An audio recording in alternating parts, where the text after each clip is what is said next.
தொடக்க நூல் அதிகாரம் 48.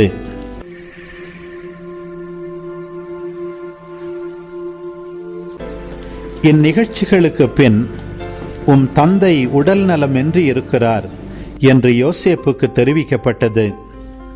உடனே அவர் தம் இரு மைந்தர்களாகிய மனாசேயையும் எப்ராயிமையும் அழைத்து கொண்டு சென்றார்.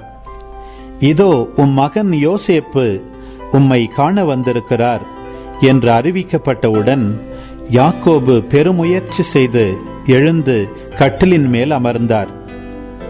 யாக்கோபு யோசேப்பை நோக்கி, எல்லாம் வல்ல இறைவன் கானான் நாட்டில் உள்ள லூசு என்ற இடத்தில் எனக்கு காட்சி அளித்து ஆசி வழங்கி, நான் உன்னை பல்கி பெருகச் செய்வேன், உன்னை திரளான மக்கள் கூட்டமாக ஆக்குவேன், இந்நாட்டை உனக்கும் உனக்கு பின் உன் வழிமரபினருக்கும் என்றுமுள்ள உடைமையாக தருவேன் என்று வாக்களித்தார். ஆகையால் நான் எகிப்திற்கு வந்து உன்னிடம் சேர்வதற்கு முன்பே உனக்கு என் நாட்டில் பிறந்த இரு மைந்தரும் என் புதல்வர்களாயிருப்பார்கள். ரூபன் சிமியோன் போன்று எப்ராயிமும் மனாசேயும் என்னுடையவர்களே. இவர்களுக்கு பின் உனக்கு பிறக்கும் ஏனைய புதல்வர்கள் உன்னுடையவர்களாகவே இருப்பார்கள். அவர்கள் தங்கள் மூத்த சகோதரர்களின் பெயர் வரிசையில் சேர்க்கப்பட்டு அவர்களது உரிமையில் பங்கு பெறுவர்.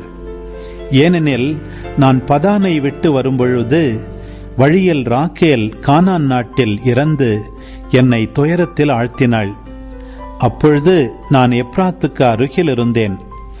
எப்ராத்துக்கு, அதாவது பெத்லகேமுக்கு போகும் வழியில் அவளை அடக்கம் செய்தேன் என்றார். பின் அவர் யோசேப்பின் புதல்வர்களை கண்டு, இவர்கள் யார் என்று கேட்டார்.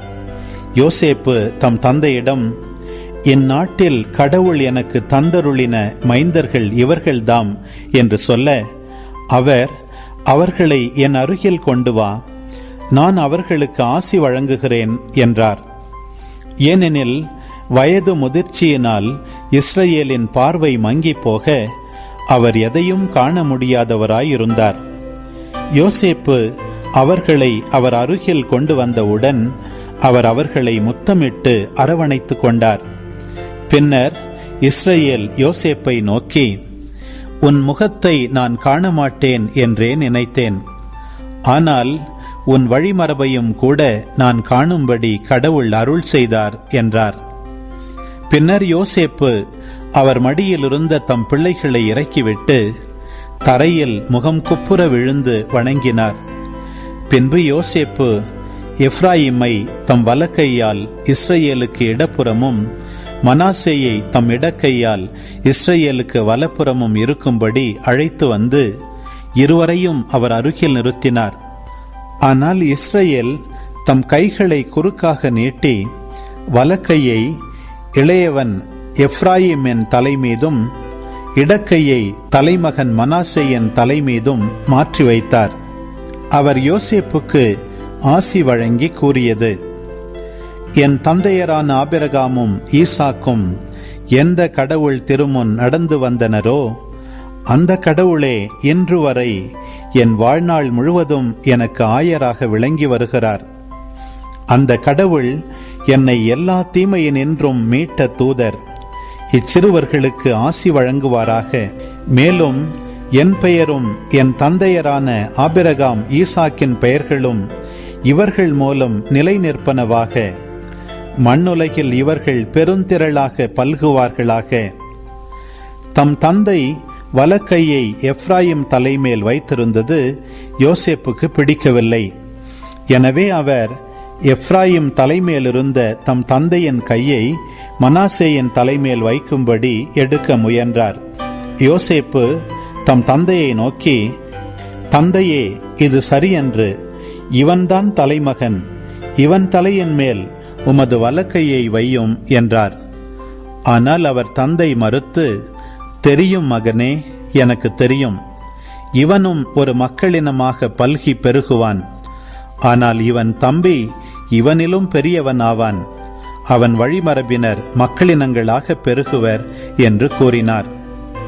மேலும் அவர் அன்று அவர்களுக்கு ஆசி வழங்கி கூறியது, எப்ராயிம் மனாசேயைப் போல் உன்னையும் கடவுள் வளரச் செய்வாராக என்று உங்கள் பெயரால் இஸ்ரவேல் ஆசி வழங்கும். இவ்வாறு அவர் எப்ராயிமை மனாசேக்கு முன் வைத்தார். பின்பு இஸ்ரவேல் யோசேப்பை நோக்கி, இதோ நான் சாகப் போகிறேன், கடவுள் உங்களோடு இருப்பார். உங்கள் மூதாதையரின் நாட்டிற்கு உங்களை அவர் திரும்பவும் நடத்திச் செல்வார். நான் என் வாளாலும் வில்லாலும் எமோரியரிடமிருந்து கைப்பற்றிய செக்கேம் பகுதியை உன் சகோதரரை விட உயர்ந்தவன் என்ற முறையில் உனக்கே தருகிறேன் என்றார். அன்பு உறவுகளே, இது உங்களுக்கான நேரம்.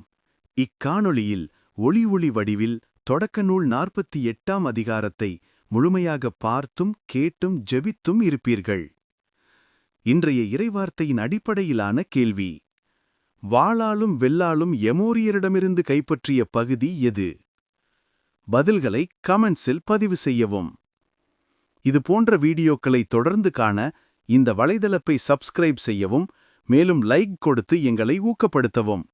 இப்பதிவுகளை மற்றவரோடு பகிர்ந்து ஷேர் செய்து நாளும் திருவிவிலியத்தின் ஒரு அதிகாரத்தை வாசிக்கவும், கேட்கவும், பார்க்கவும் நீங்கள் உதவிடலாம். மீண்டும் அடுத்த காணொளியில் சந்திப்போம். இந்த நாள் இனிய நாளாய் அமையட்டும். இறைவன் உங்களை ஆசிர்வதிக்கட்டும்.